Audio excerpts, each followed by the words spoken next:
Hi friends, good evening to all. ఈరోజు కూడా ఎప్పట్లాగే ఒక మంచి మోరల్ స్టోరీ ద్వారా ఇంగ్లీష్ నేర్చుకుందాం. సో మీకు ఆల్రెడీ తెలుసు కదా, ఇలా మనం స్టోరీస్ ద్వారా ఇంగ్లీష్ నేర్చుకోవడం వల్ల మనకి లాంగ్వేజ్ని కాంటెక్చువల్గా అర్థం చేసుకోవడం అలవాటు అవుతుంది. And at the same time we can improve our vocabulary also. So now let's begin our story. But before going in to the story, a small request, మీరు ఈ వీడియోని పూర్తిగా చూడండి, ఎందుకంటే ఈ స్టోరీలో మీకు నంబర్ ఆఫ్ వర్డ్స్ కవర్ అవుతాయి అన్నమాట. సో కాబట్టి మీరు వీడియోని పూర్తిగా చూడండి. Okay, so now let's begin our story. The title of the story is unity is strength. Unity is strength. Unity అంటే ఐక్యమత్యము, స్ట్రెంగ్త్ అంటే బలము. అంటే యూనిటీ ఈజ్ స్ట్రెంగ్త్, ఐక్యమత్యము బలము. అంటే మనకి తెలుగులో ఒక కొటేషన్ ఉంది కదండి, ఐక్యమత్యమే మహాబలము, ఐక్యమత్యమే మహాబలము అని అర్థం చేసుకోవచ్చు. ఓకే, ఇక స్టోరీలోకి వెళ్తే, there was a wealthy merchant named Sugunakararao in the city of Srirangapatnam. There was a wealthy merchant. Okay, ఇక్కడ వజ్ అన్నారు ఎందుకంటే ఇది పాస్ట్లో జరిగిపోయిన స్టోరీ అనమాట. ప్రజెంట్ అనుకోండి దేర్ ఈజ్ అంటారు, పాస్ట్ కాబట్టి there was a wealthy merchant. Merchant అంటే వ్యాపారి, మర్చెంట్ అంటే వ్యాపారి, వెల్దీ అంటే సంపన్నుడైనటువంటి. నేమ్డ్ సుగుణాకరరావు, నేమ్డ్ అంటే పేరు కలిగిన, Sugunakararao in the city of Srirangapatnam. అంటే శ్రీరంగపట్నం అనే ఒక సిటీలో సుగుణాకరరావు అనే పేరు కలిగిన ఒక సంపన్నుడైనటువంటి వ్యాపారి ఉండేవాడు. He had 4 sons who were well educated. He had, ఇక్కడ హ్యాడ్ అంటే కలిగి ఉండడము, అంటే ప్రజెంట్లో హ్యావ్ అంటే కలిగి ఉండడం. ఇది పాస్ట్ కాబట్టి హ్యావ్కి వెర్బ్ ఫాస్ట్ ఫామ్ మనకి హ్యాడ్, కాబట్టి హీ హ్యాడ్ 4 sons. ఆయనకి 4 కొడుకులు ఉన్నారు.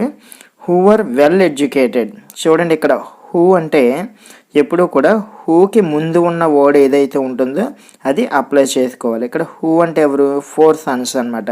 అంటే హూ వర్ వెల్ ఎడ్యుకేటెడ్ అంటే 4 sons వర్ వెల్ ఎడ్యుకేటెడ్. ఆ 4 కొడుకులు కూడా వెల్ ఎడ్యుకేటెడ్ అంటే బాగా చదువుకున్న వాళ్ళు. ఓకే, అంటే ఉన్నత విద్యావంతులు. After his sons grew up, he handed over his business to his sons and asked them to carry on. So after his Sons grew up అంటే పెరిగి పెద్దవాళ్ళు అవ్వడం. అంటే ఆయన కొడుకులు పెరిగి పెద్దవాళ్ళు అయిన తర్వాత he handed over his business. Handed over అంటే అప్పచెప్పడము. ఆయన తన బిజినెస్ని తన కొడుకులకి అప్పగించి and asked them to carry on అంటే కొనసాగించడము. సో ఈ బిజినెస్ని ఇక మీరు కొనసాగించండి అని చెప్పేసి ఆ 4 కొడుకులకి అప్పచెప్పాడు అనమాట. ఎవరు? ఈ సుగుణాకరరావు అనే మర్చెంట్. బట్ సూన్, బట్ అంటే కానీ, సూన్ అంటే త్వరలో, బట్ సూన్ చాలా త్వరలో, he realised that his business was sinking day by day instead of improving. కానీ అలా అప్పచెప్పిన త్వరలోనే హీ రియలైజ్డ్ అంటే తెలుసుకోవడము. ఆ వ్యాపారికి ఒక విషయం తెలిసింది, అదేంటంటే that his business was sinking day by day. Sinking అంటే తగ్గిపోవడము, అంటే క్షీణించిపోవడము. డే బై డే అంటే రోజు రోజుకి. ఇన్స్టెడ్ ఆఫ్ బదులుగా, ఇంప్రూవింగ్ అంటే అభివృద్ధి చెందడము. అంటే కొన్ని రోజులకి ఆయనకు ఒక విషయం తెలిసింది, అదేంటంటే ఆయన బిజినెస్ ఇంప్రూవ్ అవ్వడానికి బదులుగా, అంటే అభివృద్ధి చెందడానికి బదులుగా రోజు రోజుకి ఇంకా క్షీణించిపోతోంది అని ఆయనకి తెలిసిందనమాట. ఇక్కడ చూడండి, THAT దట్ అంటే అని అర్థము. ఓకే, అంటే తన బిజినెస్ డెవలప్ అవ్వడానికి బదులుగా రోజు రోజుకి తగ్గిపోతోంది అని ఆయన రియలైజ్ అయ్యాడు, అంటే తెలుసుకున్నాడు. మోర్ ఓవర్ అంటే అంతేకాకుండా, complaints about his sons have been on an increase. అంతేకాకుండా తన కొడుకుల మీద కంప్లైంట్స్ కూడా ఇంక్రీజ్ అంటే పెరిగిపోవడాన్ని ఆయనకి తెలిసిందనమాట. అంటే వ్యాపారం అభివృద్ధి చెందకపోగా ఇంకా తగ్గిపోతుంది, అది చాలదన్నట్టు తన కొడుకుల మీద కంప్లైంట్స్ కూడా పెరిగిపోయాయి అన్నమాట. When he tried to assess the reason behind all that was happening, he understood that there was no unity amongst his sons. When he tried to assess అంటే అంచనా వేయడము. ఓకే, ఆయన the reason behind all that was happening అంటే ఇదంతా జరుగుతుంది కదా, వ్యాపారం అభివృద్ధి చెందకపోవడం, పైగా క్షీణించిపోవడం, తన కొడుకుల మీద విపరీతంగా ఫిర్యాదులు రావడం, దీనంతటికి కారణం ఏమిటి, దీనంతటి వెనుక కారణం, ఇక్కడ బిహైండ్ అంటే వెనుక, వీటన్నింటి వెనుక కారణం ఏంటి అని ఆయన అసెస్ అంటే అంచనా వేయడానికి ప్రయత్నించినప్పుడు, he understood that there was no unity amongst his sons. ఆయనకి అండర్స్టూడ్ అంటే ఒక విషయం అర్థమైంది, ఏమని, there was no unity amongst his sons. Okay, ఆయన తన కొడుకుల మధ్య ఐక్యమత్యం లేదు అన్న విషయము అర్థమైంది అనమాట. అమాంగెస్ట్ అంటే మధ్యలో. ఓకే, తన కొడుకుల మధ్యలో అసలు ఐక్యమత్యం లేదు అని, ఇక్కడ దట్ అంటే అని ఇందాక అనుకున్నాం కదా, అని ఆయనకి అర్థమైంది. They fell so apart that each of them took their own decisions without consulting the other brothers. ఆ కొడుకులు ఏమయ్యారంటే దే ఫెల్ సో అపార్ట్. ఇక్కడ చూడండి, ఫెల్ అంటే FALL ఫాల్కి వెర్బ్ సెకండ్ ఫామ్ ఫెల్ట్ అనమాట. ఇది పాస్ట్లో జరిగిపోయిన స్టోరీ కాబట్టి ఇక్కడ సో ఫెల్ అపార్ట్ అంటే వేరైపోవడము. They fell so apart that each of them took their own decisions without consulting the other brothers. అంటే ప్రతి ఒక్కళ్ళు కూడా మిగిలిన తన బ్రదర్స్నితో కన్సల్ట్ అవ్వకుండా, అంటే కన్సల్ట్ అంటే సంప్రదించకుండా, ఎవరికి వాళ్ళు సొంత నిర్ణయాలు తీసేసుకునేటంతగా వాళ్ళు వేరైపోయారనమాట. అంటే ఒకరికొకరికి కమ్యూనికేషన్ లేదు. ఓకే, అందరూ వేరైపోయి, ఈ నలుగురు కూడా ఎవరికి వాళ్ళే యమునా తీరే అన్నట్టుగా వేరైపోయి ఎవరి డెసిషన్స్ వాళ్ళు తీసుకుంటూ ఉన్నారనమాట. ఈ విషయం ఆయనకి రియలైజ్ అయింది తండ్రికి. If the same continued for some more time all my wealth would go to dogs thought the merchant. అప్పుడు ఆ వ్యాపారి ఏమనుకున్నాడంటే, థాట్ అంటే అనుకోవడం, ఏమనుకున్నాడు, if the same continued for some more time, so ఇదే పద్ధతి కనుక ఇంకా కొంతకాలం కంటిన్యూ అయితే, all my wealth would go to dogs, నా సంపద అంతా కూడా హరించుకుపోతుంది. ఇక్కడ గో టు డాగ్స్ అంటే హరించుకుపోవడము, అంటే మొత్తం డిసపియర్ అయిపోవడం. ఇక్కడ డాగ్స్ అంటే కుక్కలు కాదండి, మనం సందర్భాన్ని బట్టి మీనింగ్ అర్థం చేసుకోవాలి. ఓకే, సో ఇదే పద్ధతి ఇంకా కొంతకాలం కంటిన్యూ అయితే నా సంపద అంతా కూడా మొత్తం హరించుకుపోతుంది అని ఆయన అనుకున్నాడు. Instead of watching helplessly, he decided to do something to change his sons. Instead of అంటే బదులుగా అనుకున్నాం కదా. ఇన్స్టెడ్ ఆఫ్ వాచింగ్ హెల్ప్లెస్లీ అంటే నిస్సహాయంగా, అంటే ఆ కొడుకులు ఆ విధంగా ఎవరికి వారే అన్నట్టుగా విడిపోవడాన్ని, నిస్సహాయంగా అలా చూస్తూ ఉండిపోవడానికి బదులుగా, he decided to do something to change his sons, తన కొడుకులలో మార్పు తీసుకురావాలి అని ఆయన నిర్ణయించుకున్నాడు.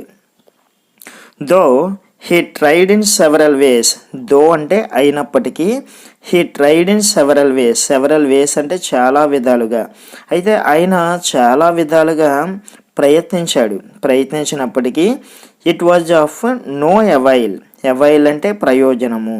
Okay, so it was of no avail అంటే అసలు ప్రయోజనం లేకుండా పోయింది.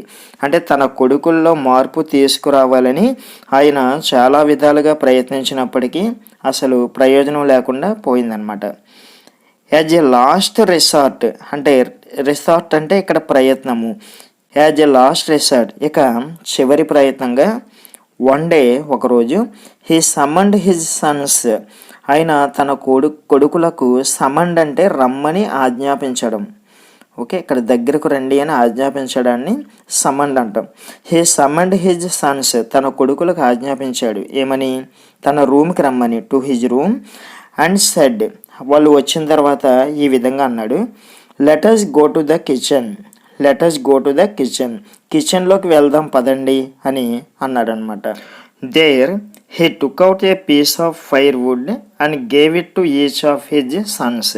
సో దేర్ అంటే అక్కడ, అంటే కిచెన్లోకి వెళ్ళారు కదా, కిచెన్లో he took out a piece of firewood. Firewood అంటే కట్టె, అంటే పూర్వకాలం పొయ్యి మంట పెట్టడానికి పుల్లలు వాడేవారు కదా, కట్టెలు వాడేవారు కదా, ఆ కట్టెను ఫైర్వుడ్ అంటారు. He took out a piece of firewood, అలాంటి ఒక కట్టె ముక్కను తీసుకుని and gave it to each of his Sons.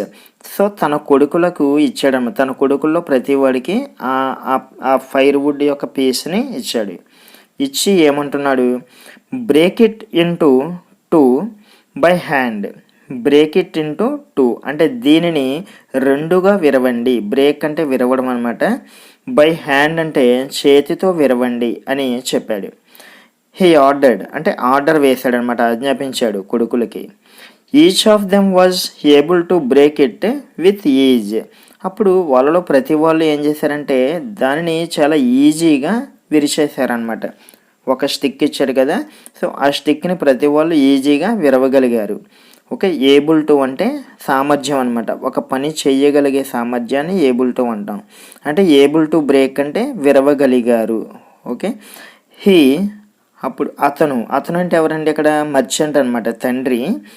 Then అప్పుడు హ్యాండెడ్ ఓవర్ 2 స్టిక్స్ ఈచ్. అప్పుడు ప్రతి ఒక్కరికి 2 స్టిక్స్ ఇచ్చాడనమాట, 2 స్టిక్స్ ఇచ్చాడు. ఇచ్చి and asked to break them to, వాటిని కూడా విరవండి అని అన్నాడు. Though they struggled a little to break 2 sticks together. Okay, ఇక్కడ దో అంటే అయినప్పటికీ, they struggled a little to break 2 sticks together. అయితే ఆ 2 స్టిక్స్ని, 2 కర్రల్ని కూడా టుగెదర్ అంటే కలిపి విరవడానికి కొంచెం, ఏ లిటిల్ అంటే కొంచెం స్ట్రగుల్ అయినప్పటికీ, అంటే 2 స్టిక్స్ కలిపి ఇచ్చాడనమాట. ఈసారి ఆ రెండింటిని కలిపి విరవాలి. ఫస్ట్ అటెంప్ట్లో 1 స్టిక్ ఇచ్చాడు, ఈజీగా విరిచేశారు. ఇప్పుడు 2 స్టిక్స్ కలిపి ఇచ్చి ఒకేసారి విరవమన్నాడు అనమాట. అయినప్పటికీ కొంచెం కష్టమైనప్పటికీ కూడా వాళ్ళు ఏం చేశారు, every one succeeded after a little while. So కొంతసేపు అలా ప్రయత్నించిన తర్వాత ప్రతి ఒక్కళ్ళు కూడా సక్సెస్ అయ్యారనమాట. అంటే 2 ఇచ్చినా సరే వాటిని విరవగలిగారు సక్సెస్ఫుల్గా. The merchant then gave 3 sticks each. అప్పుడు ఆ వ్యాపారి ఏం చేశాడంటే గేవ్ 3 స్టిక్స్ ఈచ్, ప్రతి ఒక్కరికి 3 స్టిక్స్ ఇచ్చి and asked them to break, ఇప్పుడు విరవండి అన్నాడనమాట. సో ఫస్ట్ అటెంప్ట్లో 1 స్టిక్కే ఇచ్చాడు, ఈజీగా విరిచేశారు. సెకండ్ అటెంప్ట్లో 2 స్టిక్స్ కలిపిచ్చాడు, కొంచెం కష్టమైన విరిచేశారు. ఈసారి 3 స్టిక్స్ కలిపి ఇచ్చి విరవండి అన్నాడు. Which they have done after a lot of struggle.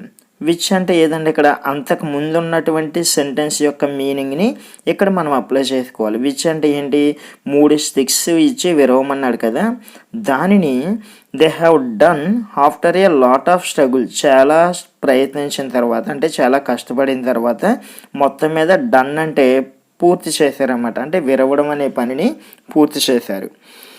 But when the merchant gave them 4 sticks, ఈసారి ఏం చేశాడంటే ఇంకో స్టిక్ పెంచి 4 స్టిక్స్ ఇచ్చాడనమాట, అంటే 4 కర్రలు ఇచ్చి ప్రతి ఒక్కరికి and asked them to break, ఈసారి మళ్ళీ విరవమన్నాడు.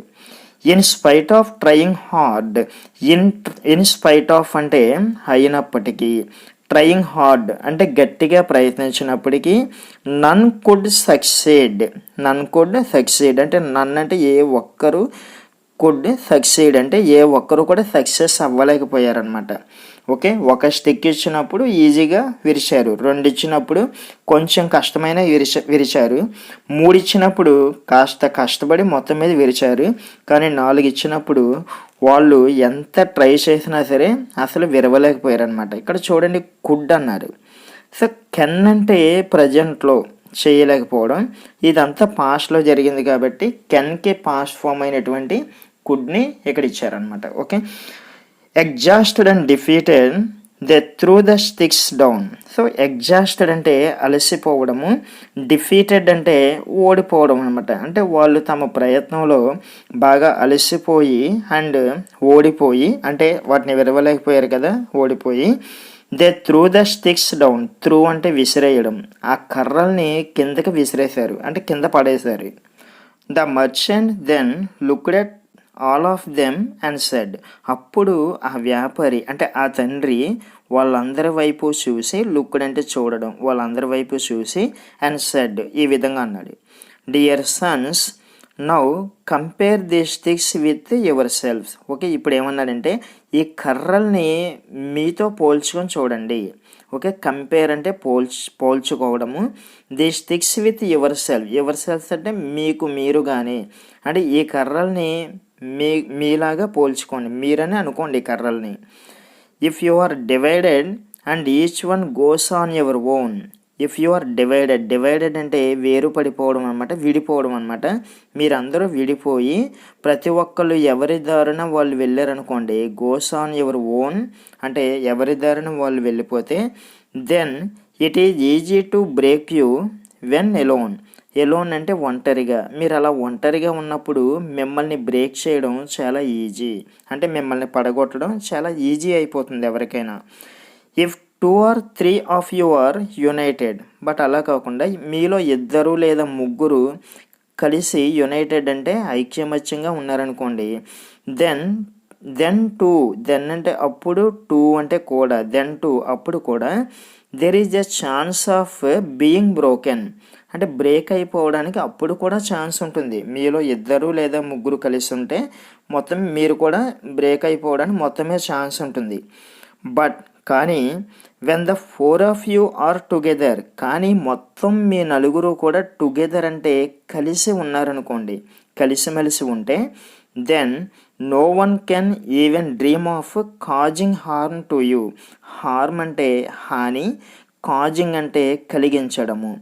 మీరు నలుగురు కూడా కలిసి ఐక్యమత్యంగా ఉన్నారనుకోండి, అస్సలు ఎవ్వరూ కూడా మీకు హాని చేయాలన్న ఆలోచనే మీకు రాదు. ఓకే, డ్రీమ్ అంటే కల అనమాట. ఈవెన్ ఏ డ్రీమ్ అంటే కల్లో కూడా ఎవరికి మిమ్మల్ని మీకు హాని చేయాలి అన్న ఆలోచన కలలో కూడా ఎవరికి రాదు. కాబట్టి మీరు ఐక్యమత్యంగా ఉండాలి. Being a stick or a human. Okay, being a stick or a human అంటే అది ఒక కర్ర ముక్క కావచ్చు, లేకపోతే ఒక మనిషి కావచ్చు. The same rule applies to all. అందరికీ అదే రూలు అప్లై అవుతుంది. అప్లై అంటే ఇక్కడ వర్తించడము, అందరికీ అదే రూలు వర్తిస్తుంది. అంటే ఒక కర్ర అయినా సరే, ఒక మనిషి అయినా సరే విడిగా ఒంటరిగా ఉంటే అతన్ని బ్రేక్ చేయడం అంటే అతన్ని పడగొట్టడం కానీ మోసం చేయడం కానీ ఈజీ ఎవరికైనా. బట్ కొన్ని కర్రలు కానీ కొంతమంది మనుషులు కానీ కలిసి ఉన్నారనుకోండి, వాటిని బ్రేక్ చేయడం చాలా కష్టము అని చెప్తున్నాడు అనమాట. Having understood what there father meant. Okay, father meant అంటే ఇక్కడ అంటే వాళ్ళ నాన్నగారి యొక్క ఉద్దేశం ఏంటో వాళ్ళకి అర్థమైందనమాట. అండర్స్టూడ్ అంటే అర్థం అవ్వడం. వాళ్ళ నాన్నగారి యొక్క ఉద్దేశం ఏంటో వాళ్ళకి అర్థమయ్యి, the sons hung their heads in shame. Hung heads in shame అంటే సిగ్గుతో తలదించుకోవడం. హంగ్ అంటే ఇక్కడ దించుకోవడము అని అర్థం వస్తుంది. షేమ్ అంటే సిగ్గు అనమాట. వాళ్ళ నాన్నగారు చెప్పింది విని వాళ్ళు సిగ్గుతో తలదించుకున్నారు. And promised to be united for ever. అప్పుడు ఏమని వాగ్దానం చేశారు? ప్రామిస్డ్ అంటే వాగ్దానం చేశారు. ఏమని? To be united for ever. For ever అంటే ఎప్పటికీ, అంటే ఎప్పటికీ కూడా మేము ఐక్యమత్యంగా ఉంటాము. యునైటెడ్ అంటే ఐక్యమత్యంగా ఉంటాము అని ప్రతిజ్ఞ చేశారు, అంటే మాట ఇచ్చారు. Sugunakar Rao heaved a sigh of relief for having succeeded in his mission. అప్పుడు సుగుణాకర్ రావు గారు హీవ్డ్ ఏ సై ఆఫ్ రిలీఫ్ అంటే నిట్టూర్పు విడవడం అనమాట. అంటే ఏదైనా ఒక కష్టమైన పని మనకి చివరికి సక్సెస్ అయిందనుకోండి, అప్పుడు ఒక నిట్టూర్పు విడిస్తాం కదా, రిలాక్స్డ్గా ఫీల్ అయ్యి, అలా నిట్టూర్పు విడవడాన్ని హీవ్డ్ ఏ సై ఆఫ్ రిలీఫ్ అంటారు. అప్పుడు సుగుణాకర్ రావు గారు ఒక నిట్టూర్పు విడిచారనమాట. ఎందుకని? For having succeeded in his mission. Mission అంటే తను అనుకున్న పనిలో చివరికి సక్సెస్ అయినందుకు. ఏమనుకున్నారు ఆయన? వాళ్ళ కొడుకులు ఏ విధంగానైనా సరే ఐక్యమత్యంగా ఉండేలాగా చెయ్యాలి అనుకున్నారు కదా, ఆ ప్రయత్నంలో సక్సెస్ అయినందుకు ఒక నిట్టూర్పు విడిచి ఆయన హ్యాపీగా ఫీల్ అయ్యారనమాట. So friends, this is all about this video. సో రేపటి వీడియోలో మరో ఇంట్రెస్టింగ్ స్టోరీతో మళ్ళీ కలుద్దాం. మీకు ఈ వీడియో కొంచెమైనా హెల్ప్ అవుతుంది అనుకుంటే తప్పకుండా ఒక చిన్న లైక్ చేయండి. మీకు వీలైతే మీ ఫ్రెండ్స్కి, మీకు తెలిసిన వారికి కూడా షేర్ చేయండి. అండ్ మీకు స్పోకెన్ ఇంగ్లీష్కి సంబంధించి ఎటువంటి డౌట్స్ ఉన్నా కామెంట్స్లో అడగండి. Definitely I will give you reply and clarify all your doubts. Okay, so this is all about this video. So మనం రేపటి వీడియోలో మళ్ళీ కలుద్దాం. So thank you so much for watching.